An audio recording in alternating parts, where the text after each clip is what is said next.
ছোলা আমরা মোটামুটি সবাই খেতে ভালোবাসি, আর ছোলার তরকারি সব্বাই খেয়ে, যদি কেউ রান্না করে, কেউ সেদ্ধ করে, কেউ আর স্যালাড বানিয়ে, মোটামুটি ছোলা আমরা সকলেই খেতে ভালোবাসি। আজকে আমি একটু অন্যরকমভাবে ছোলার রান্নাটা করছি। দেখো এখানে নিয়ে নিয়েছি কাবুল ছোলা, তার মধ্যে কিছু আলু দিলাম, কাঁচা লঙ্কা দিলাম, হলুদ অল্প একটু, জিরে ধনে পাউডার, আর সঙ্গে একটু গরম মশলা, স্বাদ অনুযায়ী লবণ, আর দিয়ে দিয়েছি একটুখানি সর্ষের তেল। সর্ষের তেলটা যখন দিয়েছি ভিডিওটা মনে হয় স্কিপ হয়ে গেছে, দেখা যায়নি।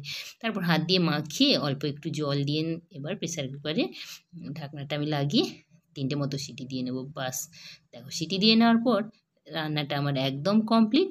এবার একটু আলুটাকে আমি এইভাবে হাতা দিয়ে ভেঙে নিচ্ছি, আর ছোলাটা কি সুন্দরভাবে সেদ্ধ হয়েছে দেখো, না একদম গলে গেছে, না পুরো শক্ত আছে, পুরো একদম নরম হয়ে গেছে। আর এরকম থাকলে কিন্তু খেতে ভালো লাগে। এবার আমি উপর থেকে দিয়ে দিচ্ছি দেখো 1 চামচ বাটার। এবার বাটারটা না অপশনাল, তবে দিলে খেতে বেশ ভালো লাগে। আর আজকে আমাদের বৃহস্পতিবার ছিল, সেই জন্য পেঁয়াজটা দেইনি। যদি মনে করো তাহলে একটু কুচানো পেঁয়াজ উপর থেকে দিয়ে দিতে পারো, খেতে কিন্তু খুবই ভালো লাগবে।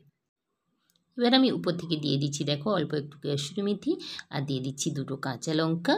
বাস, সামান্য একটু বাটার দিয়ে প্লেটে সার্ভ করে দিলাম। দেখো কি সুন্দর দেখতে হয়েছে, আর খেতেও কিন্তু খুবই সুন্দর লাগে। একবার অবশ্যই এইভাবে বানিয়ে খেও, আর আমাকে কমেন্ট করে জানিও কেমন হয়েছিল। টাটা, আজকের মতো এই অবধি।